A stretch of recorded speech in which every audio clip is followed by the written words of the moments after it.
Дорнов аймгийн хэмжээнд байгалийн гайхамшиг гинтийн осол хүн мал амьтны гоц халдварт өвчин илэрсэн үед ард иргэдийг авран хамгаалах, нүүлгэн шилжүүлэх, халдварыг таслан зогсоох, халдварыг тараахгүй байх зорилгоор яаралтай авч хэрэгжүүлэх арга хэмжээнд иргэд аж ахуйн нэгж төрийн байгууллагуудын бэлэн байдлыг хангах хүрээнд онцгой байдлын ерөнхий газраас зохион байгуулсан үзүүлэх сургалтын арга хэмжээнд замын үд боомтын хөлийн мэргэжлийн хяналтын албаны мэргэжлийн баг амжилттай оролцлоо. Хөлийн мэргэжлийн хяналтын албаны нэгэн үүрэг нь Женевийн конвенц, Дэлхийн эрүүл мэндийн байгууллагаас баталсан олон улсын эрүүл мэндийн дүрм, бусад эрх зүйн актын хүрээнд улсын хилээр орж гарах зорчигчийн эрүүл мэндэд байнгын хяналтыг тавьж, халдвар судлалын заалтаар зорчигчдын эрүүл мэндийн тодорхойлолт авч, шаардлагатай үед халдвар эсэргүүцэх арга хэмжээний бэлэн байдлыг хангаж ажилладаг.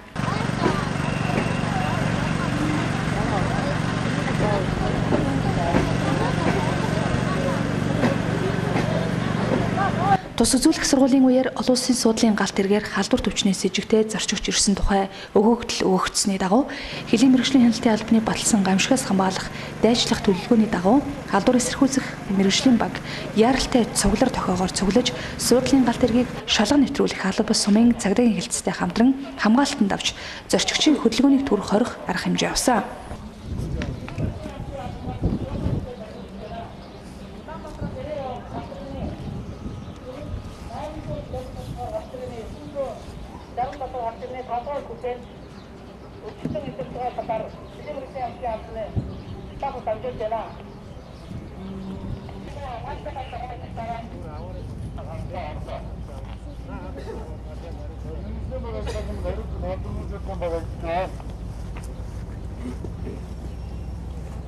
Халдвар төвчний сэжигтэй тохиолдлыг ялган таних, урьдчилсан оншийг тогтоох, халдвар судлалын асуумж авах, цаашид авах арга хэмжээг тодорхойлох зорилгоор эмнэлэг зүйч эмч 1, дархур судлагч эмч 1, ариутгагч 1 хүний бүрэлдэхүүнтэй мэргэжлийн баг хамгаалах эж бүрэн өмсгөлтэйгээр богоонд орсон. Дархур судлагч эмчийн асуумж болон бодит үзлэгээр шувууны томуугийн хүний өвчлөлийн сэжигтэй тохиолдол байж болцсохгүй гэж үзэн сэжигтэй зорчигч болон хавьтлыг тусгаарлан сумын эмнэлэгт шилжүүлэхийн тулд зорчигчийн паспорт бичиг баримт, ачаа тийшийг шалгах гайл шалганы ажилтныг хамгаалах эж бүрэн хувцс өмсүүлэн богоонд оруулж хяналт шалгалтыг бүрэн явуулж дууссаны дараа хяналт шалгалтын ажилтнуудыг богооноос буулган халдвар гүйтгэж сэжигтэн болон 1-2 дугаар хавьтлыг сумын эмнэлэгт шилжүүлсэн.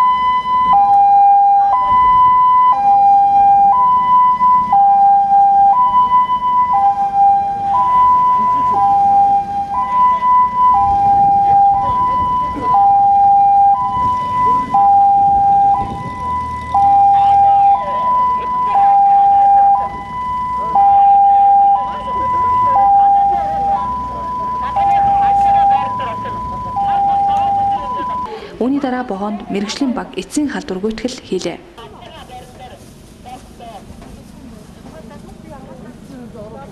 Мэргэжлийн багийн гишүүд хамгаалтанд оролцсон цагдаа гайл шалганы ажилтнуудад хамгаалах хувцсыг хэрхэн зөв өмсөх тайлах талаар биет байдал дээр үзүүлж халдварын голомтыг таслан зогсоож байгааг харууллаа.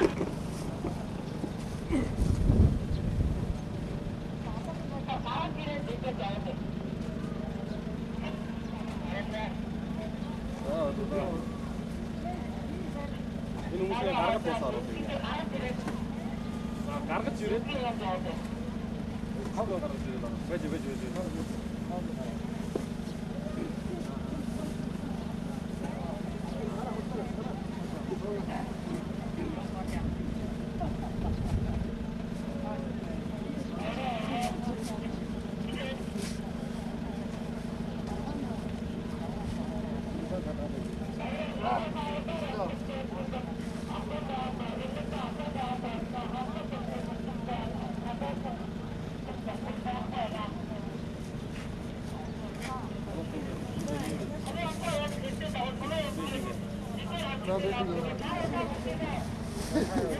Энэ сургуулийн үеэр хөлийн мэргэжлийн хяналтын албан зорчигчийн эрүүл мэндэд байнгын хяналт тавьж, халдвар төвчний сэжигтэй тохиолдол илэрсэн үед халдварыг тараахгүй байх, халдварын голомтыг цомогтхон дарахад тогтмол бэлэн байж, халдвар эсэргүүцэх арга хэмжээг хил хяналтын байгууллагуудтай хамтран ажиллагаа харууллаа.